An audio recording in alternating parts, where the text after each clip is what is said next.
לפנסיה שלנו, מאות טלפונים של חוסכים מבולבלים מגיעים לחברות הביטוח. תחשיב מיוחד ללילה כלכלי מגלה שהקיצוץ יהיה גבוה מהצפוי. גיל יניב, שלום. שלום רב דוביק. היסטריה בחברות הביטוח אחרי ההודעה של האוצר מאתמול, נכון? לא צריך להגדיל את הסיפור הזה מעבר למידותיו הטבעיות. זאת הנחיה של האוצר, צריך להבין שהיא עדיין לא יושמה, היא עדיין בשלבי חשיבה. כאשר ההודעה הזאת בעצם תחול על מספר מצומצם כרגע של עמיתים, אבל אין ספק יש לה השלכות ארוכות טווח שצריך לקחת אותם ברצינות. בוא נסביר מי הולך להיפגע. כל מי שקיבל פנסיה תקציבית, נכון, עובדי מדינה, אנשי קבע, שרים, הם לא ייפגעו כמובן, מכיוון שהעניין שם סגור, בונקר. מי בכל זאת ייפגע מהצעד הזה? נקודה מאוד מאוד חשובה.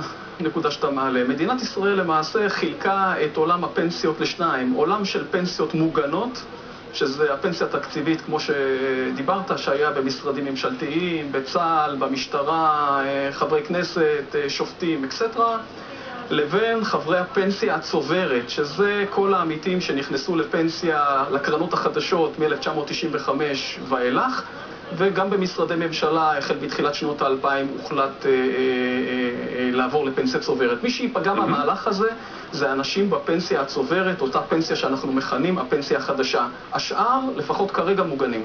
בכמה העניין הזה יפגע? מדברים על 10%, וגם על 15%. מה הערכות שלכם? הערכות שלנו מדברות על מספרים הרבה יותר דומים ל-15% מאשר 10%, כן.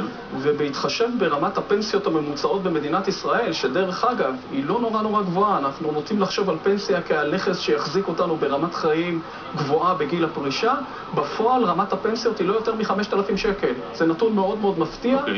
ורמת הפנסיה שצפויה להיות בשנים הבאות, כאשר האנשים הצעירים יפרשו לפנסיה, תהיה עוד הרבה יותר נמוכה ממה שאנחנו מכירים היום. בוא תתחיל לראות בנו טיפים. מה לעשות? מה עושים?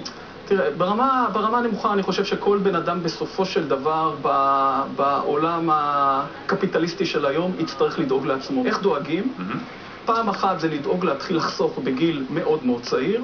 ההשלכה של תחילת חיסכון בגילאי ה-20 לעומת גילאי ה-40 היא עצומה, היא עשרות אחוזים על הפנסיות הצפויות שלנו, זה פעם אחת.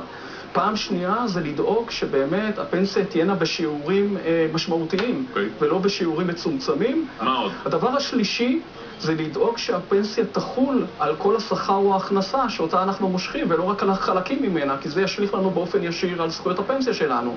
הדבר הרביעי זה לא להתפתות למשוך כספים מתוך הקרנות. הקרנות האלה זה חיסכון לטווח ארוך, שאמורות להיות כולל קרנות ההשתלמות, נכון? כולל קרנות ההשתלמות שעדיף לשמור עליהן ולא לקנות ההשתלמות. ובקרנות ההשתלמות אני חושב שפה אני אצטרך קצת להגביה את הכוונת שלי ולראות קצת יותר גבוה ולהגיד למדינת ישראל, אם לא ניתן לעשות צעדים משלימים אחרים, צריך להפוך את ההשתלמות, את קרן ההשתלמות, לרכיב פנסיוני. רוצה לומר, להפוך אותו מחיסכון קצר טווח שמשמש להחלפת דירה ורכב, למכשיר שיוכל לשלם פנסיה ולעזור לאנשים בנקודה שהם הכי הרבה צריכים אותה, וזה גיל הפרישה. ועצה האחרונה, להישאר צעיר לנצח, נכון? זה הכי חשוב. גיל יניב מגדל, תודה רבה לך. תודה.